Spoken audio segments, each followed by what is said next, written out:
லாவை describe பண்ணுது. அதாவது ஒரு பொருளால தன்னோட இருக்கிற நிலையை தானே மாத்திக்க முடியாது, ஆனா அது மாத்திருச்சுன்னா அதாலே நிறுத்த முடியாது. இதுக்கு ஒரு நல்ல எக்ஸாம்பிள். சோ இப்ப இந்த தம்பிள்ஸ் பாத்தீங்கன்னா இதோட நிலைய இந்த தம்பிள்ஸாலேயே மாத்தவே முடியாது. ஓகேங்களா, நான் வெளியேன்னு ஒரு போர்ஸ் கொடுத்தாதான் அதோட நிலையை மாத்த முடியும். அண்ட் அதே போல இந்த தம்பிள்ஸ் வந்து மூவிங்ல இருக்குன்னா அதோட மூவ்மெண்ட்டை தன்னைத்தானே நிறுத்திக்க முடியாது. அது வந்து வெளியே இருந்து எதனா ஒரு பொருள் இடிச்சாதான் அதோட மூவ்மெண்ட் நிறுத்த முடியும். இது ஸ்பேஸ்ல இருந்தா இன்னும் நல்லாவே தெளிவா தெரியும். சோ இந்த எக்ஸாம்பிள் என்ன நமக்கு தெரியுதுன்னா, ஒரு பொருள் நின்றுட்டு இருக்குன்னா அதோட நிலையை தானே மாத்திக்க முடியாது. அதே சமயத்துல வெளியே இருந்து ஒரு போர்ஸ் கொடுத்து அதை மூவ் பண்ணிருச்சுன்னா அது மூவ்மெண்ட்ல இருக்கிறதையும் தன்னாலே நிறுத்த முடியாது. சோ இது மாதிரி தன்னைத்தானே தன்னோட நிலையை மாத்திக்க முடியாத ஒரு பொருளுக்கு நம்ம இனர்ஷியா அப்படின்னு சொல்லுவோம். சோ அதனால இந்த ஃபர்ஸ்ட் லாவை நம்ம ஆல்சோ லா ஆஃப் இனர்ஷியா அப்படின்னு கூப்பிடுவோம்.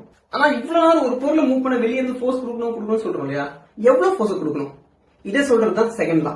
சோ செகண்ட் லால வந்து நியூட்டன் ஒரு ஃபார்முலா சொல்லியிருக்காரு. என்னன்னா F force is equal to mass into acceleration அப்படின்னு. அதாவது என்னன்னா ஒரு பொருள் மேல கொடுக்குற போர்ஸ் வந்து அந்த பொருளுடைய மாஸ் அப்புறம் அந்த பொருள் எவ்வளவு வேகமா மூவ் ஆகுது ஆக்சலரேஷனை பொறுத்து இருக்குன்ற சிம்பிள் எக்ஸாம்பிள். இப்ப இந்த தம்பிள்ஸ் நான் வந்து மூவ் பண்ணணும்னா நிறைய போர்ஸ் கொடுக்கணும், எனக்கு ரொம்ப ஹெவி. ஆனா அதே சமயத்தில் இந்த பாலை நான் மூவ் பண்றது ஈஸி. ஓகேங்களா, ஆனா இதே பாலை நான் ரொம்ப வேகமா மூவ் பண்ணணும், அதாவது ஒரு 10 மீட்டருக்கு நான் தூக்கி அடிக்கணும்னா அப்ப நிறைய போர்ஸ் கொடுக்கணும். சோ அதனால ஒரு பொருளை மூவ் பண்ண கொடுக்குற போர்ஸ் வந்து அந்த பொருளுடைய மாஸ் அப்படி இல்லைன்னா அந்த பொருள் மூவ் ஆகுற ஆக்சலரேஷன் இந்த ரெண்டுத்தை பொறுத்து இருக்கு அப்படின்னு சொல்றாரு. சோ ஒரு பொருளை மூவ் பண்ண எவ்வளவு போர்ஸ் தேவைப்படும் சொல்றதுதான் செகண்ட் லா. ஆனா இதுல ஒரு சின்ன பிரச்சனை இருக்கு.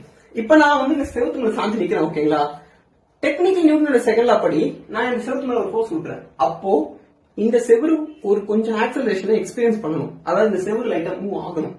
ஆனா ஏன் இந்த செவரு மூவ் ஆக மாட்டேங்குது? இதோட ஆன்சர் சொல்றதுதான் நியூட்டனோட third law. So every action has an equal and opposite reaction. So இந்த செவத்து மேல நான் கொடுக்குற போர்ஸுக்கு ஒரு ஆப்போசிட்டான போர்ஸ் அந்த செவத்தால ப்ரொடியூஸ் பண்ண முடியும். சோ அதனால நான் கொடுக்குற போர்ஸ் அந்த ஆப்போசிட்டா செவத்துல இருந்து வெளியே வர போர்ஸ் வந்து கேன்சல் அவுட் பண்ணிடும். சோ அதனால இப்போ இந்த இடத்துல நடக்கிற நெட் போர்ஸ் சொல்லுவாங்க, அதாவது எல்லா போர்ஸையும் சேர்த்து வச்சு சொல்ற வேல்யூ நெட் போர்ஸ். அந்த நெட் போர்ஸ் வந்து 0வா இருக்கும். சோ அதனாலதான் இப்போ இந்த செவரு வந்து மூவ் ஆகாம இருக்கு. அண்ட் இந்த வீடியோ பார்த்ததுக்கு ரொம்ப ரொம்ப நன்றி.